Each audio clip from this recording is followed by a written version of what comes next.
Om Jnana Timarandhasya Jnana Anjana Shalakaya Chakshur Unmilitang Yena Tasmai Sri Gurave Namaha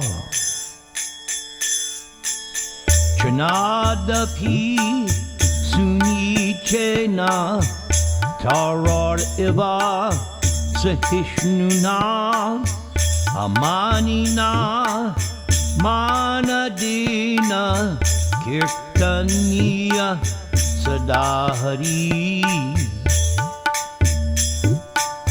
Hare Nama Hare Nama Hare Nama Iva Kibalam Kalau Nastyeva Nastyeva Nastyeva Gatir Anyatha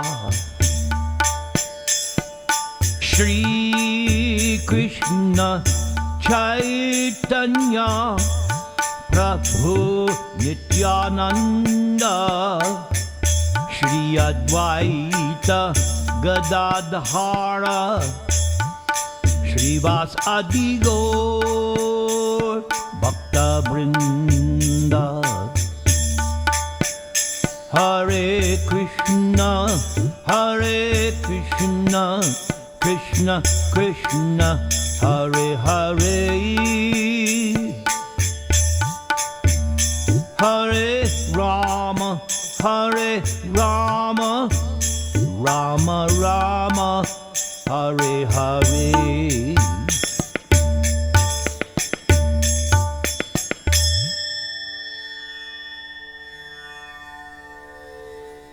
Jigasitang susampanam apite mahad adbhutam kritavan bharatang yastvang sarvartha paribringhitam. Sri Narada Muni said, O Vyasadeva, your inquiries were full and your studies were also well fulfilled. And there is no doubt that you have prepared a great and wonderful work known as the Maha-bharata, which is full of all kinds of Vedic sequences elaborately explained.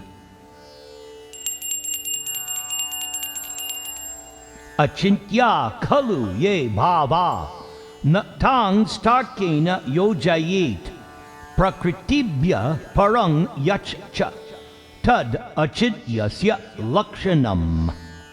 Anything transcendental to material nature is called inconceivable, whereas arguments are all mundane. And since mundane arguments cannot touch transcendental subject matters, one should not try to understand such things through mundane arguments. Om Namah Bhagavate Vasudevaya. Birth of the Kuru Elders, Part 2. As the appointed controller after death, Yamaraj once judged Mandavya Muni for his childhood indulgence of piercing an ant with a needle. Thus, Yamaraj ordered Mandavya Muni to be pierced with a lance. Mandavya, being angry at Yamaraj for awarding him undue punishment, cursed Yamaraj to become a Sudra, a member of the less intelligent laborer class. Thus, Yamaraj took birth as Vidura in the womb of the kept wife of Vichitravirya, from the semen of Vichitravirya's brother Vyasadeva. Vyasadeva was born as the son of Satyavati by the great king Shantanu, the father of Bhishmadev. Now once, while Maharaj Shantanu was on a hunting excursion, he saw a male and female child lying in the forest, and out of compassion, Shantanu took them home. Consequently, the male child became known as Kripa, and the female child was named Kripi. Kripi later became the wife of Drona Acharya.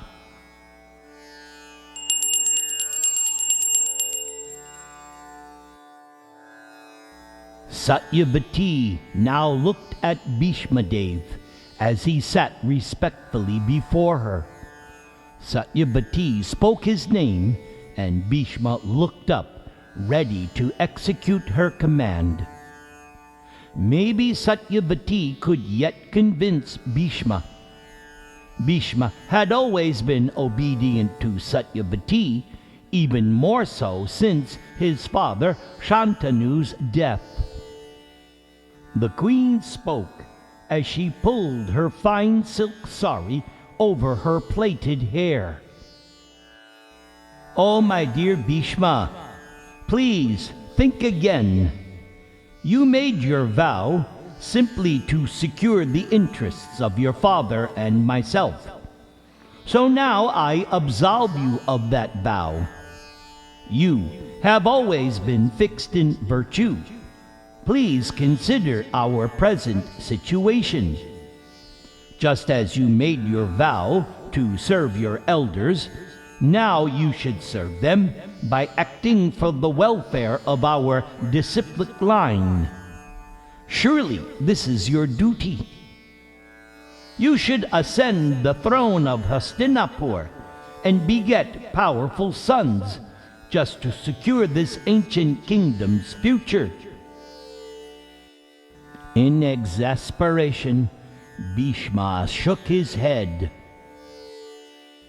"Oh, mother, please do not ask me to stray from the path of truth, for it can never be as you suggest. The sun may renounce its splendor, water may renounce its wetness, and the sky may renounce its sound, but Bhishma will never renounce truth." Bhishma asked Satyavati to consider the deeper cause of the unexpected emergency facing the kingdom. It was due to all-powerful destiny. How else could it have come to pass that although Satyavati had borne 2 powerful sons, both had died without producing an heir to the throne? All the kings on earth had paid tribute to Satyavati's eldest son, Chitrangada. His reputation for prowess in battle and unwavering virtue had even reached the heavens. And it was so that the mighty king of the Gandharvas, who also bore the same name, Chitrangada, became envious upon hearing his glories. That jealous Gandharva could not allow another famous and powerful Chitrangada to live. The jealous Gandharva came down to earth, challenging his rival to battle. After years of fighting, the valorous son of Satyavati was slain, and the proud Gandharva returned triumphantly to the heavens. So then, the powerful Vichitravirya ascended the throne, but suddenly he died from tuberculosis only after 7 years of ruling, and neither he nor his brother had left behind a child. Now Bhishma stood up and looked out of the latticed window. A full moon illumined the palace gardens, casting a silver light across the broad sandstone paths where the Vichitravirya had loved to walk with his queens. Bhishma turned back to Satyavati and continued speaking. "Mother, we cannot thwart providence by acting immorally. In all circumstances, a virtuous man acts in obedience to the will of God. Auspiciousness and victory always attend virtue, while grief is the sure result of unrighteousness. Therefore, please do not ask me to abandon my vow." Satyavati sat silently. Bhishma's adherence to truth and virtue was unshakable. Indeed, Bhishma had spoken well. Satyavati bowed her head while Bhishma spoke further. "In any event, my dear mother, it seems destiny has provided us with a solution quite in keeping with Dharma. If the illustrious Vyasadeva produces offspring with the queens, we shall all be saved. So let us pray that everything goes well." Satyavati nodded, for it was Satyavati herself who had summoned the powerful Rishi Vyasadeva, her firstborn son, with Parashara Muni. It had taken some courage for Satyavati to reveal how she had given birth to that sage even in her maidenhood. But out of fear of public censure, Satyavati had hidden this fact for years. Still, Satyavati could remember how the celestial Rishi Parashara had one day come onto her boat and begotten the great Vyasadeva in her womb. At that time, Parashara had told her that Providence had destined Satyavati for greatness. Parashara was begetting an illustrious son who would play a most important part in that great destiny. Parashara granted Satyavati the boon of keeping her maidenhood even after union with him, and it was Parashara who had blessed Satyavati with the celestial fragrance which later captivated Shantanu Maharaj. Slowly, Satyavati paced the mosaic floor. Hundreds of golden oil lamps lit up the great hall. Along the high walls hung fine paintings of her ancestors, going all the way back to the mighty king Kuru. All of them had been powerful emperors of the globe. Surely the Kuru dynasty would not end now? "Oh, Bhishma, I have been praying for the kingdom ever since the demise of my two sons. So I have faith that Vyasadeva will prove a shelter for all of us. But seeing the adverse fate afflicting us at the present, still I cannot help but be fearful." Satyavati felt deeply for the kingdom and for Shantanu's line. Satyavati still acted out of love for the departed monarch. Certainly it was providential that Parashara had given her Vyasadeva as her son. Vyasadeva had grown to maturity immediately upon his birth and left her by saying, "Oh, my dear mother, should you ever be in difficulty, then simply think of me, and I shall come to you at once from wherever I may be."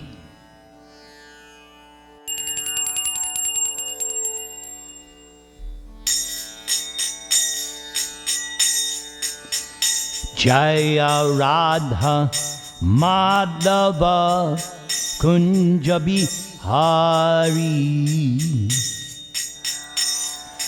Gopi Jana Vallabha Girivaradhari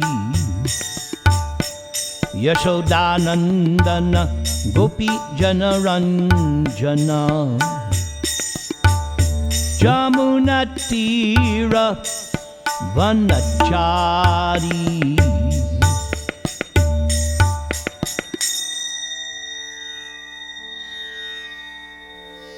And as Bhishma and Satyavati were speaking, Ambika's door opened and Vyasadeva came out.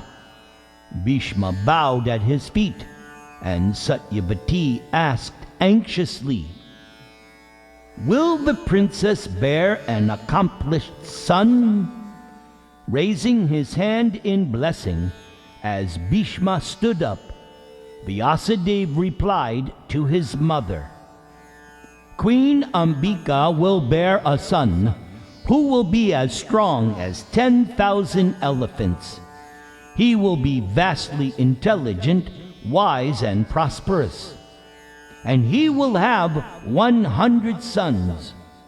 But, O pious lady, for the fault of his mother, he will be born blind." Satyavati was shocked. How can one who is blind become a king of the Kuru race? Vyasa explained that he had gone to Ambika prepared to beget a son worthy in every way. But the queen had closed her eyes in fear when she saw him. When agreeing to produce an heir to the throne, Vyasa had stipulated that the queen must accept him in his unpleasant condition. Satyavati had summoned Vyasa from the Himalayas, and Vyasa had come to Satyavati directly from his practice of harsh asceticism. Vyasa kept himself unwashed and unkempt as part of his ascetic vows. Then Vyasadeva replied to his mother, "I would have come to the queen in a handsome form, bedecked with jewels, if she had first accepted a religious vow for 1 full year.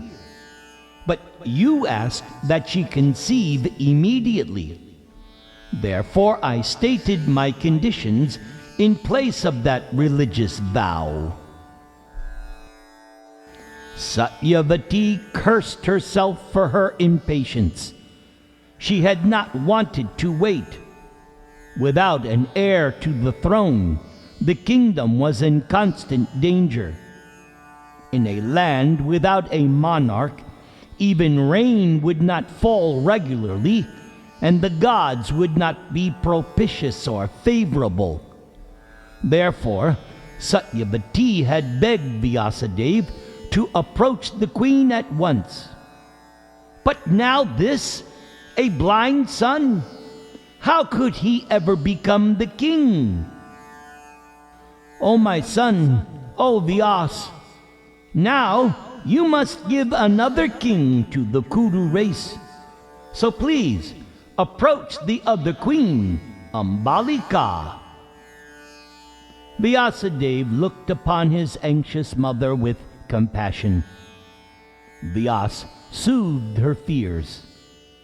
He said that soon he would return and again beget another child. Satyavati need only summon him when Ambalika was prepared to receive him. Vyasadeva then disappeared from the spot. Satyavati turned and spoke to Bhishmadeva. "Oh, this is what I feared. I must now ask Ambalika to receive the sage. I pray that she will be more successful than her sister."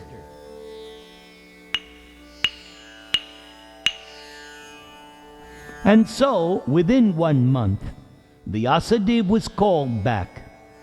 Once again, Vyasa came from his austerities, appearing in a repulsive condition. Satyavati led Vyasa to Ambalika's bedchamber, and the sage at once entered. Now, even though she had been warned by her sister what to expect, the princess was still struck with horror when the grim ascetic approached her. She turned pale with fright, although she kept her eyes open as she conceived. Vyasadeva then spoke to the horrified princess. "As you have turned pale upon seeing me, so your son shall also be pale. Therefore he will be named Pandu, the Pale One. Then Rishi Vyas left the room. Vyasadeva met his mother outside, and Satyavati asked about the child. Vyas replied that a greatly powerful boy would be born, but he would be pale. Again, Satyavati felt anxious. The child would be pale? What did her son mean? Something was still not right. And in any event, even if everything was fine with this child, with only one qualified prince, the kingdom would still be in a precarious position. No, Vyasadeva should try once more. Satyavati asked her son to again approach Ambika. She promised that this time the princess, knowing what to expect, would keep her eyes open. Vyasadeva smiled and replied to his mother, "Tatastu, so be it. I shall return again shortly after she has delivered her first child." And so, in due course of time, Ambika gave birth to a blind child who was named Dhritarashtra. Ambalika delivered the pale child, who was nevertheless effulgent and endowed with many auspicious marks on his body, and he was named Pandu in accordance with Vyasadeva's words. Soon after, Vyas again came to the palace in order to approach Ambika for the second time. Queen Ambika was alarmed at the prospect of meeting again with the terrible-looking Rishi. So she went to a maidservant who was her intimate friend and asked that she take her place. Giving the servant her own garments and adorning her with the finest of robes, Ambika had her wait in the bedchamber for the sage. Although he knew everything, Rishi Vyas entered the chamber as before. As soon as the maidservant saw the exalted sage, she rose up respectfully. She bowed at Vyasadeva's feet and had him sit down comfortably. After gently washing Vyasadeva's feet, the Shudra girl offered Vyas many kinds of delicious foodstuffs. Vyasadeva was pleased. After laying with the girl, Vyasadeva spoke to her. "O good-natured girl, no longer shall you be a maidservant, for your son from our union will be wise, fortunate, and the foremost of all intelligent men upon this earth."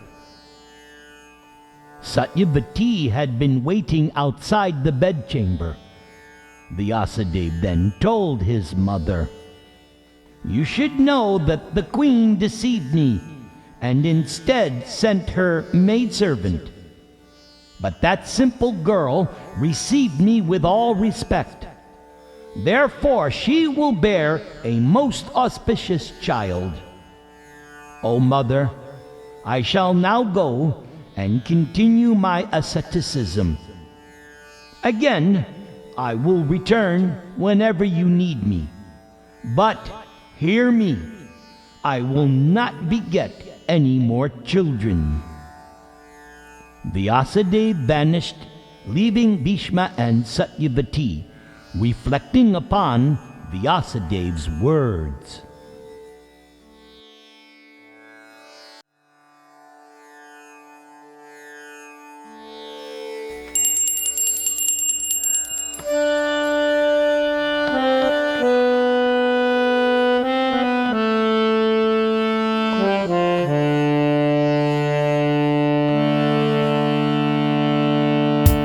Namaste Narasimhaya.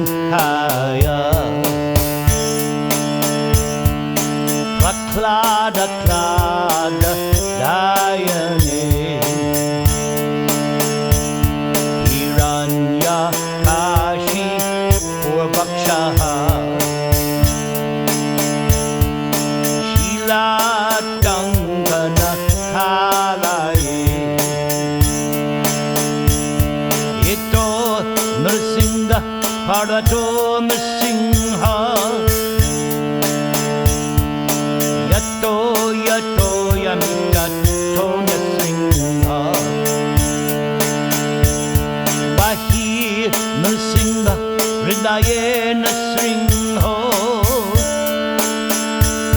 Nrsimha Madin Charanam Prapadye. Namaste Narasimhaya.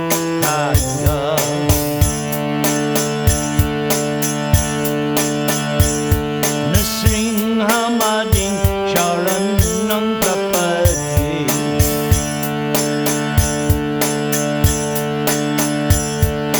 Chavakara Kamala Bhave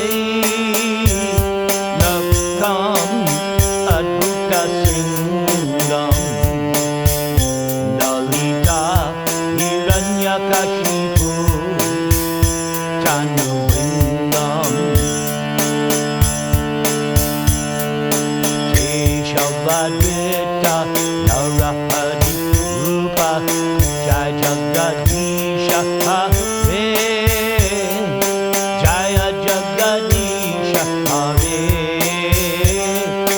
Jaya Jagadisha Hare.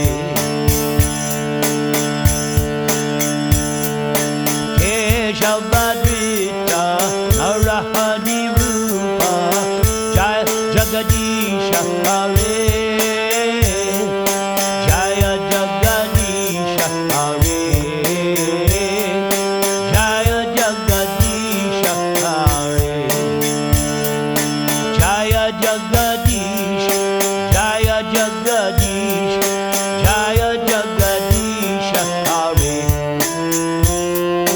Jaya Jagadisha Hare.